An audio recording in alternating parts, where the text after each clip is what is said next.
सुप्रभात बच्चों, कैसे हैं आप सब। उम्मीद करती हूँ आप सब अच्छे होंगे। तो बच्चों, आज की कक्षा में हम पढ़ने वाले हैं अध्याय नंबर 17, जिसका शीर्षक है विशेषण। तो इस अध्याय में हम जानेंगे विशेषण के बारे में। तो हमें यहाँ पे कुछ चित्र दिए गए हैं और उनके नीचे कुछ वाक्य लिखे गए हैं। रावण के 10 सिर थे, जलेबियां बहुत मीठी हैं, नीतू बहुत शरारती है, पेड़ पर कुछ आम लगे हैं। बच्चों, ऊपर लिखे वाक्यों में आए रंगीन शब्दों को ध्यान से देखिए। इनमें 10, मीठी, शरारती तथा कुछ शब्द क्रमशः रावण के सिर, जलेबी, नीतू तथा आमों की विशेषता बता रहे हैं। विशेषता बताने वाले ऐसे शब्द को विशेषण कहते हैं। तो इस प्रकार हम कह सकते हैं, जो शब्द संज्ञा अथवा सर्वनाम शब्दों की विशेषता बताते हैं उन्हें विशेषण कहते हैं। जिन संज्ञा शब्दों की विशेषता बताई जाती है उन्हें विशेष्य कहते हैं। जैसे पांडव 5 थे, यहाँ पांडव की विशेषता बताई जा रही है कि वे 5 हैं, अतः 5 विशेषण तथा पांडव विशेष्य है। अब हम क्या देखेंगे, विशेषण के भेद। विशेषण 4 प्रकार के होते हैं।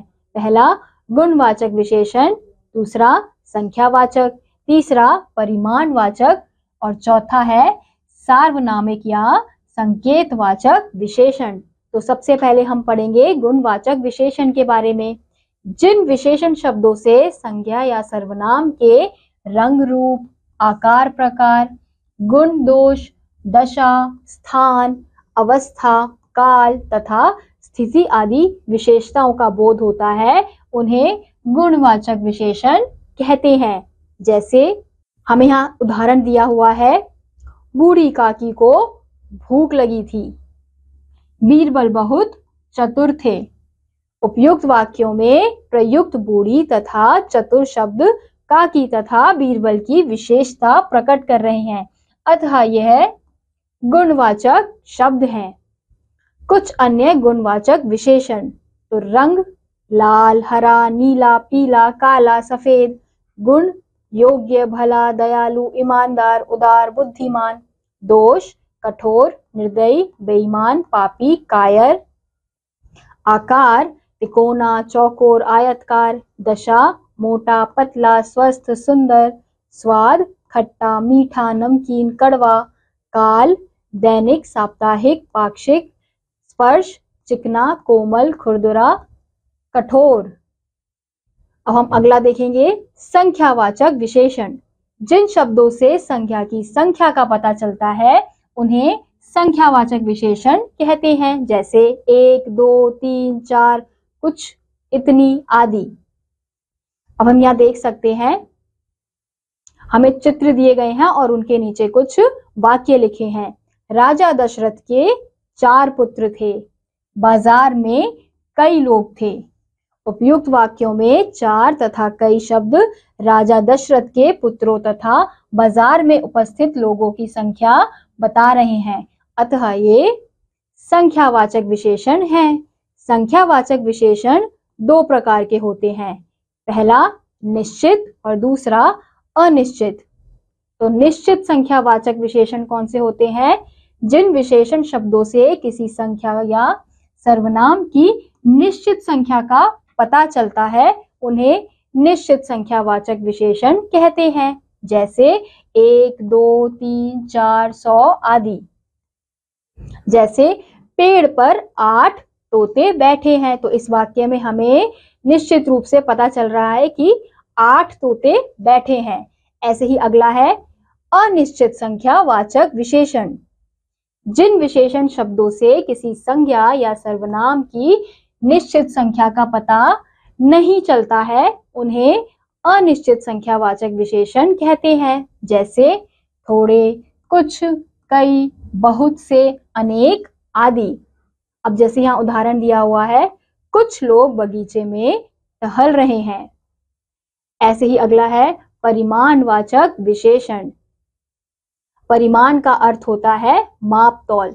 जिन शब्दों से विशेष्य की माप अथवा परिमाण का पता चलता है उन्हें परिमाणवाचक विशेषण कहते हैं। जैसे 4 मीटर, 5 किलोग्राम, 1 लीटर, बहुत, कम, सारा, थोड़ा, पूरा, इतना, उतना, कितना, थोड़ा आदि। अब जैसे हमें यहाँ उदाहरण दिया हुआ है, 2 मीटर कपड़ा दे दीजिए, थोड़ा सा नमक दे दो। तो इन वाक्यों में 2 मीटर शब्द कपड़े की माप तथा थोड़ा सा नमक का परिमाण बता रहे हैं। अतः ये परिमाणवाचक विशेषण शब्द हैं। परिमाणवाचक विशेषण 2 प्रकार के होते हैं, निश्चित और अनिश्चित। तो सबसे पहले हम पढ़ेंगे निश्चित परिमाणवाचक विशेषण के बारे में। जिन विशेषण शब्दों से किसी पदार्थ या वस्तु की निश्चित मात्रा का पता चलता है उन्हें निश्चित परिमाणवाचक विशेषण कहते हैं। जैसे 2 किलोग्राम, 10 लीटर, 2 तोला, 4 मीटर आदि। अब जैसे उदाहरण देख सकते हैं, 4 किलो दूध दे दो। तो हमें यहाँ निश्चित रूप से पता चल रहा है कि हमें कितने किलो दूध चाहिए।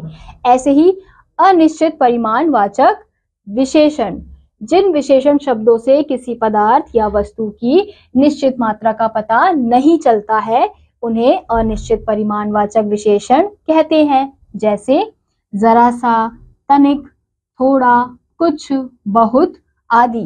तो जैसे गोदाम में बहुत सा अनाज रखा है, तो बहुत सा से हमें नहीं समझ आया कि कौन कितनी मात्रा का अनाज रखा है, तो इसलिए क्या है हमारा अनिश्चित परिमाणवाचक। हम यहाँ देखेंगे सार्वनामिक या संकेतवाचक विशेषण। ऐसे सर्वनाम शब्द जो विशेषण के रूप में प्रयोग किए जाते हैं उन्हें सार्वनामिक या संकेतवाचक विशेषण कहते हैं। जैसे वह, यह, जो, कुछ, कौन आदि।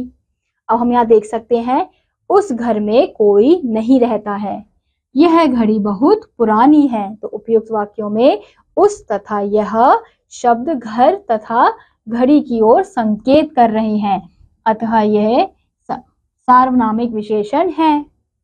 यह भी जाने, जो विशेषण संज्ञा की जगह विशेषण की ही विशेषता प्रकट करते हैं उन्हें प्रविशेषण कहते हैं। जैसे अत्यंत, अतीव, अति, बहुत, बेहद आदि। जैसे हम यहाँ देख सकते हैं, ये साड़ी बहुत सुंदर है।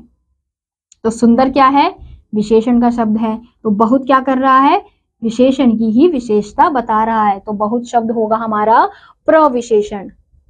ऐसे ही अब अगला है विशेषणों की तुलना। जब 2 या 2 से अधिक संख्या शब्दों की तुलना करके उनमें से किसी एक को कम, अधिक, अच्छा या बुरा बताया जाता है तो वहां तुलनात्मक विशेषणों का प्रयोग किया जाता है। इसके लिए विशेषण से पहले सबसे तेज, सबसे बड़ा, से अधिक, से कम आदि शब्दों का प्रयोग किया जाता है। तुलना के आधार पर विशेषणों की 3 अवस्थाएं होती हैं, मूल अवस्था, उत्तरावस्था और उत्तमावस्था। तो मूल अवस्था क्या है, रानू होशियार लड़का है। उत्तरावस्था होगा रानू शानू से होशियार है। उत्तमावस्था रानू सबसे होशियार है। ऐसे ही बिन्नी सुंदर लड़की है। मूलावस्था, उत्तरावस्था होगा बिन्नी लता से सुंदर है। उत्तमावस्था होगा बिन्नी सबसे सुंदर है।